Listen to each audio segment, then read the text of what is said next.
Hey, what's up guys? It's Andrew Santowski. I'm back with another UFC Fight Night prediction video. This time UFC Fight Night Lewis versus Nascimento. It goes down in a little less than a month.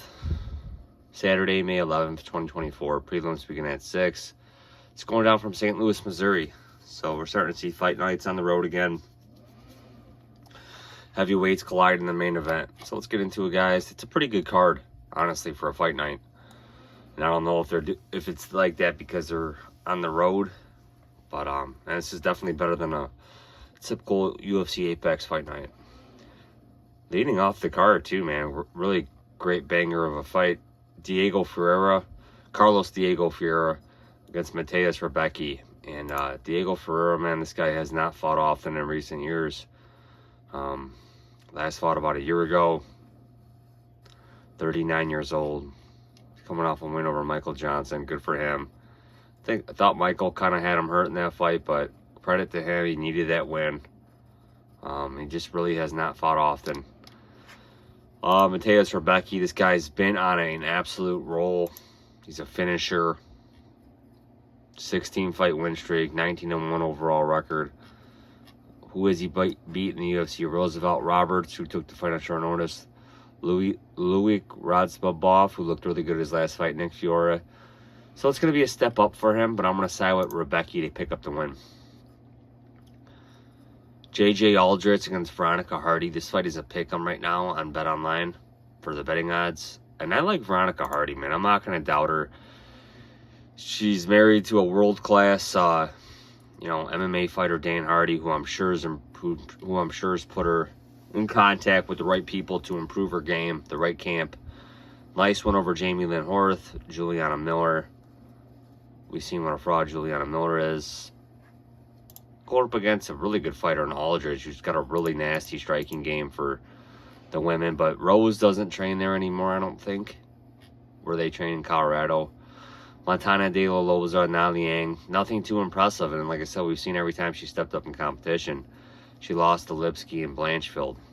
So I'm going to side with Veronica Hardy here, but JJ Aldridge might just have a little tad more experience.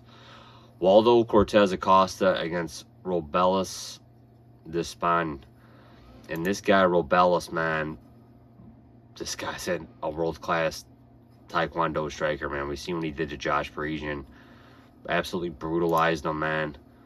It's going to get real interesting, man, when he gets one of these fights where you can't get the guy out of there. And Waldo or Cortez Acosta might be the guy that kind of escapes it. But I'm still going to side with Robelis here. Cortez Acosta, I think he was the UFC's kind of not golden boy, but he was coming off the Contender Series a couple years ago. And I think the UFC's like, well, hey, man, we're just going to feed him to an up-and-coming contender now. So I'm going to side with Robelis here, man. But if you can't get this done early, this should get real interesting. Trey Waters against Billy Goff. Trey Waters, 2 wins.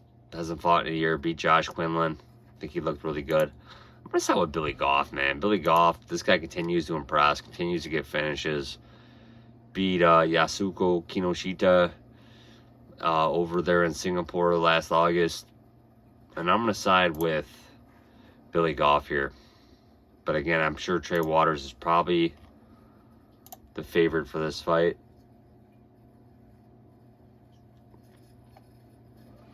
I don't see a betting odds on it. Chase Hooper against Vladishev Borshev. I'm going to side with Hooper here. He's been fighting at lightweight. Coming off wins over Jordan Levitt, Nick Fiore. And I just think Vladishev, he just might be there too much to grapple. He's got a 5-inch reach disadvantage. The UFC continues to try to give Hooper wins. And I'm going to side with Hooper here.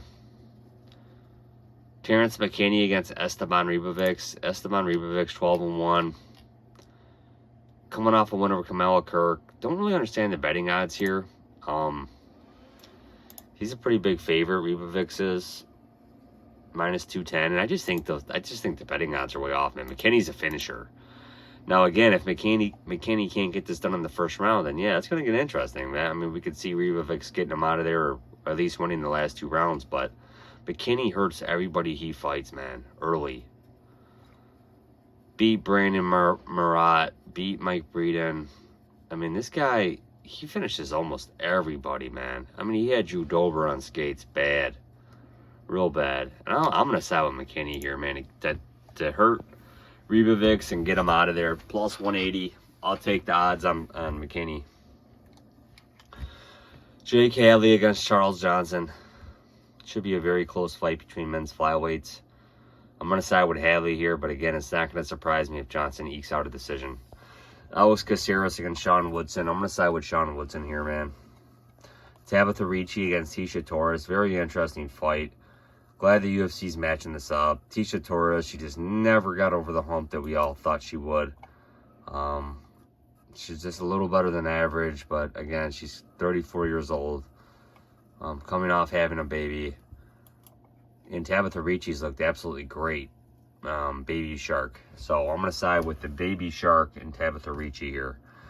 Jared Gooden against Kevin Jousset.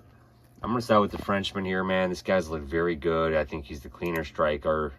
He's got a decent ground game as well as just a world-class kickboxing game. And coming off of one over Keenan Son, Kiefer Crosby. Jared Gooden, we know what he's got here. He's got a hard overhand right. Not much more to it. He's coming off a win, though, over Wellington Turman. But the guy's kind of a fraud himself. But I'm going to side with Jousset. Alonzo Menafield against Carlos Ulberg. I'm going to side with Ulberg here, man. It's been a while since we've seen Black Jag in the UFC. Well, so since September. Since that Australia card. Coming off a nice win over Da Young Jung. This guy is, well, no, he's got one loss in the UFC.